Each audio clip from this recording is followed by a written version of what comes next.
Halo guys, selamat datang lagi di channel ini bersama gue Reborn. Buat yang baru gabung, jangan lupa untuk di like dan di subscribe ya. Pada video kali ini, kami akan membahas mengenai manga Crows. Buat yang belum tahu, manga Crows ini adalah salah satu manga shonen old school yang pernah sangat berjaya pada masanya. Manga ini ditulis oleh Hideshi Takahashi yang rilis chapter pertamanya pada tahun 1990 dan berakhir pada tahun 1998.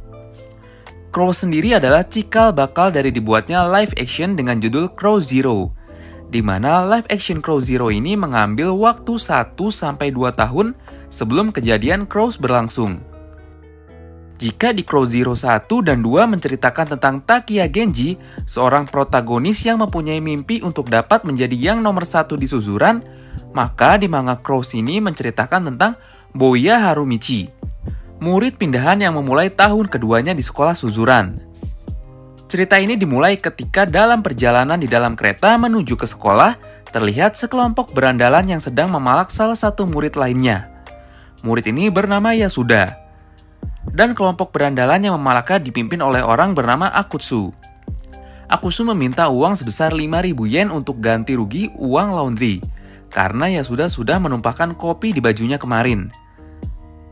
Tetapi Yasuda tidak pernah merasa seperti itu. Ia bilang, "Seingatku kau sendirilah yang sengaja menumpahkan kopi itu." Mendengar jawaban Yasuda yang terkesan menolaknya memberi uang, Akutsu pun bilang ke teman-temannya jika Yasuda minta ditelanjangi. Mendengar ini, Yasuda pun segera lari di dalam lorong kereta menuju gerbong lainnya dan segera menahan pintunya. Dalam kepanikannya tidak sengaja Yasuda menjatuhkan dompetnya, yang kemudian dipungut oleh seorang lelaki yang sedang duduk. Yang kemudian lelaki ini dikenal dengan nama Boya Harumichi. Melihat ini, Boya pun berinisiatif untuk segera mengembalikan dompet itu kepada Yasuda. Belum sempat Boya berbicara, Yasuda sudah memotongnya dan memintanya untuk segera menolongnya. Awalnya Boya menolak untuk menolong karena tidak ada alasan untuknya menolong Yasuda. Namun setelah melihat isi dompet Yasuda, Boya pun berubah pikiran dan kini berinisiatif untuk membantunya. Tidak lama berselang, Akutsu pun berhasil membuka paksa pintu gerbong kereta ini. Teman-temannya berkata, "Bajingan ini sudah menghabiskan waktu kita, Aku-chan. Apa yang harus kita lakukan kepadanya?" Akutsu pun menjawab, "Copot pakaiannya dan juga celananya sebagai hukuman."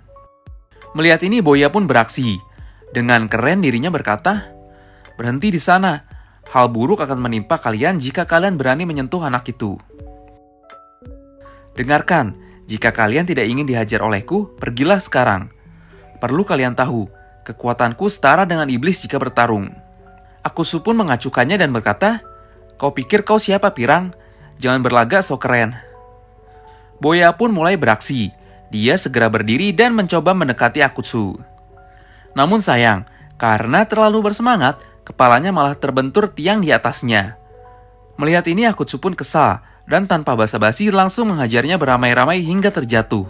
Melihat Boya dalam kondisi seperti ini, dalam hati dia sudah berkata, "Ternyata kau sangat lemah." Karena sudah terpojok dan tidak bisa lari lagi, Yasuda pun akhirnya berniat untuk membayar dan memberikan uang yang diminta Akutsu. Namun sayang, saat ingin membayar, Yasuda baru sadar kalau ternyata dompetnya tidak ada. Akutsu pun merasa kesal dengan Yasuda yang sudah mempermainkannya. Dia pun langsung mengeksekusi Yasuda di sini. Scene berpindah. Kali ini kita sudah tiba di sekolah Suzuran alias The Crows. Sekolah khusus laki-laki yang terkenal karena berisi berandalan yang sangat dibenci masyarakat. Akutsu terlihat sangat dihormati di sini. Semua orang menyapanya dengan sangat sopan saat bertemu di jalan. Di sisi lain, terlihat 3 orang karakter yang terlihat menyeramkan. Mereka dikenal dengan julukan Trio Ebisuka. Salah satu dari mereka, orang yang memakai masker, yang selanjutnya dikenal dengan nama Honjo pun menyapa Akutsu. "Hei Akutsu, rupanya akhir-akhir ini kau sudah memperluas jangkauanmu cukup jauh." Anggota dari trio Ebisuka yang lain, Hiromi pun menambahkan, "Sepertinya gara-gara masa hukuman Bando sudah berakhir, dan sebentar lagi dia akan kembali masuk. Kau mulai berani untuk menunjukkan aksimu ya."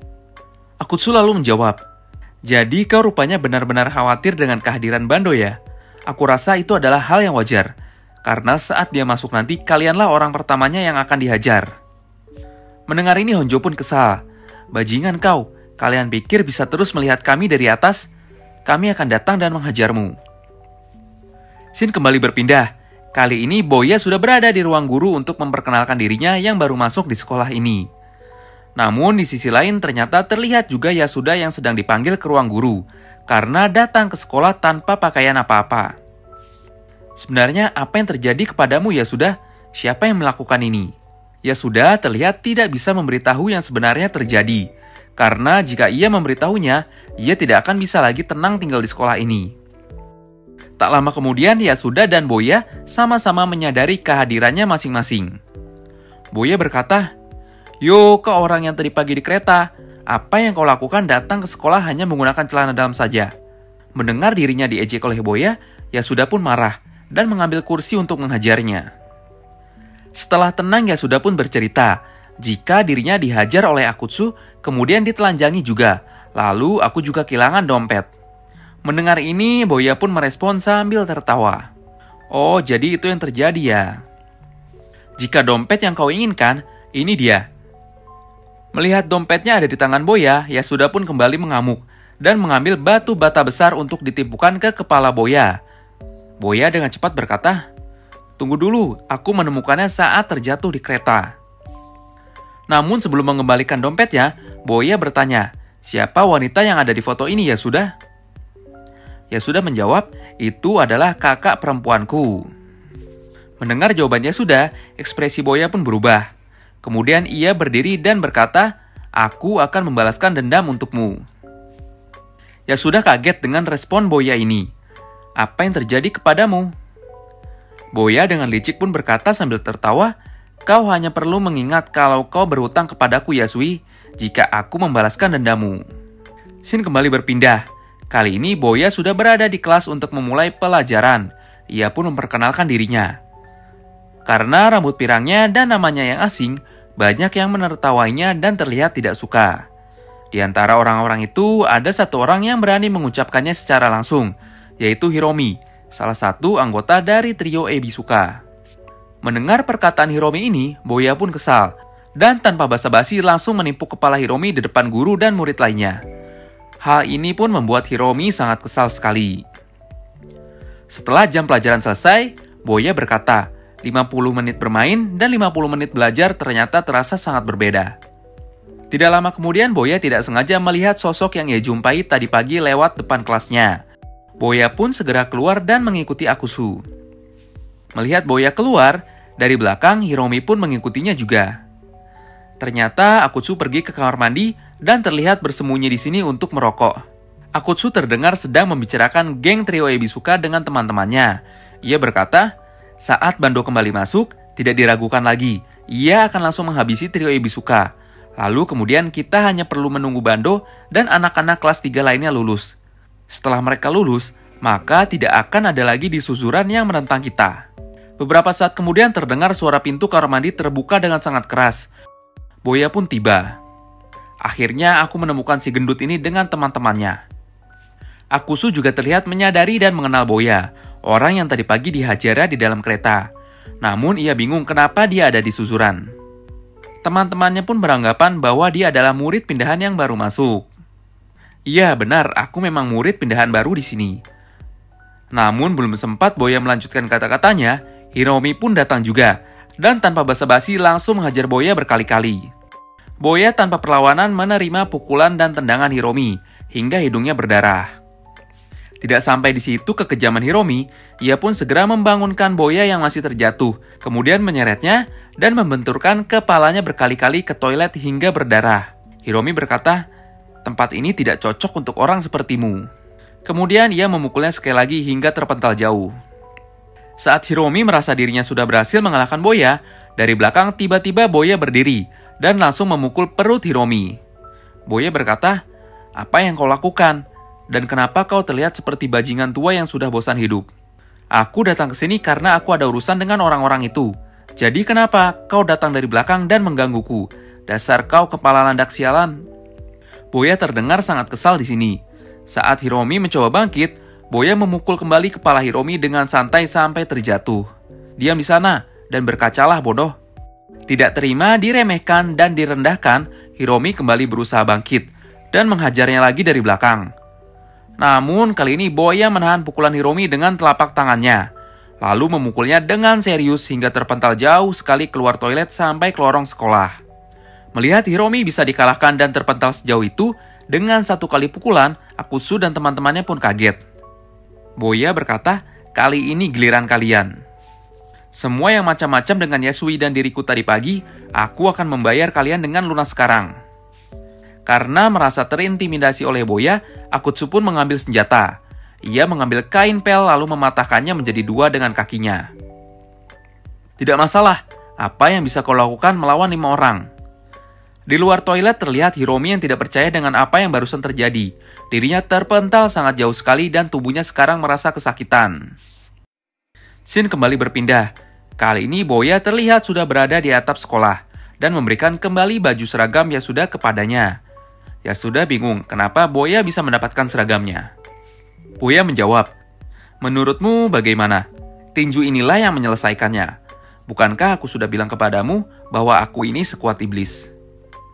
Yasuda hanya bisa menatap curiga Boya. Jadi kenapa kau menolongku? Boya menjawab, karena ini cocok denganku. Yasuda berkata, kau tidak mengerti apa-apa bukan? Di tempat ini kau tidak akan mendapatkan apa-apa hanya dengan menjadi sedikit nakal. Akutsu itu hanya anak buah rendahan. Lagi pula nama panggilan tempat ini adalah... Belum sempat Yasuda melanjutkan kata-katanya, Boya pun memotongnya. Aku tahu, ini adalah sekolah gagak. Apa yang salah dengan gagak?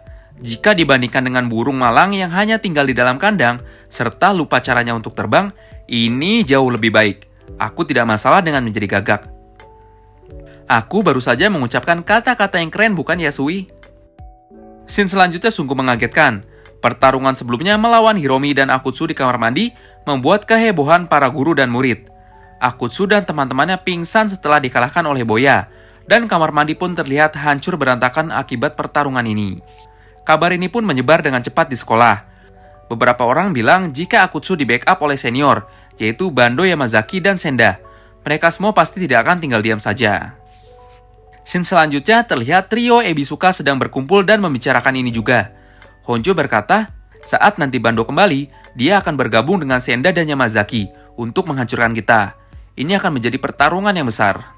Namun di sini Hiromi hanya diam saja. Dirinya ternyata masih syok dengan hasil kekalahannya melawan Boya. Akutsu yang babak belur juga terlihat sedang melapor kepada Yamazaki, salah satu anggota dan pemimpin faksi Bando di sekolah ini.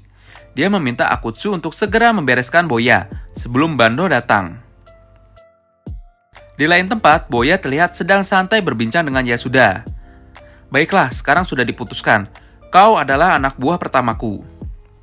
Yasuda pun merespon. Tunggu dulu, apa-apaan kau memutuskan hal itu sesuka hatimu? Dan itulah akhir dari video alur cerita manga Cross Part 1 ini. Perjalanan Boya dimulai di hari pertamanya masuk Suzuran. Dia langsung berhadapan dengan salah satu trio Ebisuka dan mengalahkan anak buah dari faksi Bando. Tentu saja mereka pasti tidak akan tinggal diam.